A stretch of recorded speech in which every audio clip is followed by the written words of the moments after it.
ನಾನು ಆ ಭಾರವಾದ ದಾಲ್ ಅನ್ನವನ್ನು ಸ್ವಲ್ಪ ಹಗುರ ಮಾಡಬೇಕೆಂದು ಬಯಸಿದ್ದೆ.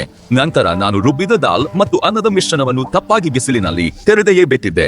ಬೆಳಗ್ಗೆ ನೋಡಿದಾಗ ಅದು ಪಾತ್ರೆಯಿಂದ ಹೊರಗೆ ಉಕ್ಕುತ್ತಿದ್ದಂತಿತ್ತು. ಹಠಾತ್ ಅದಕ್ಕೆ ಜೀವ ಬಂದಂತಿತ್ತು. ನೋಡಿದಾಗ ಆ ಮಿಶ್ರಣ ಉಬ್ಬಿ 2 ಪಟ್ಟು ಆಗಿತ್ತು. ಇದು ಜಾದು ಅಲ್ಲ, ಫರ್ಮೆಂಟೇಷನ್ ಆಗಿತ್ತು. ಗಾಳಿಯಲ್ಲಿ ಇದ್ದ ಲ್ಯೂಕೋನೋಸ್ಟಾಕ್ ಮೆಸೆಂಟ್ರೈಡ್ಸ್ ಬ್ಯಾಕ್ಟೀರಿಯಾ ಮಿಶ್ರಣದೊಳಗೆ ಕಾರ್ಬನ್ ಡೈಆಕ್ಸೈಡ್ ಅನಿಲ ತುಂಬಿತ್ತು.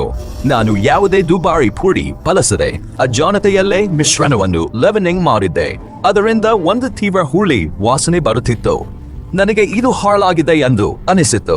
ಆದರೆ ಅದು ಲ್ಯಾಕ್ಟಿಕ್ ಆಸಿಡ್ ಆಗಿತ್ತು. ಬ್ಯಾಕ್ಟೀರಿಯಾದು ಸಕ್ಕರೆಯನ್ನು ಆಮ್ಲವಾಗಿ ಮಾರ್ಪಡಿಸಿತ್ತು. ಅದರಿಂದ ಮಿಶ್ರಣದ pH ಕಡಿಮೆಯಾಯಿತು. ಇದರಿಂದ ರುಚಿ ಮಾತ್ರವಲ್ಲ, ಪ್ರಿಸರ್ವೇಟಿವ್ ನಂತೆ ಉಳಿದ ಶತ್ರು ಬ್ಯಾಕ್ಟೀರಿಯಾಗಳಿಂದ ಅದನ್ನು ಕಾಪಾಡಿತು.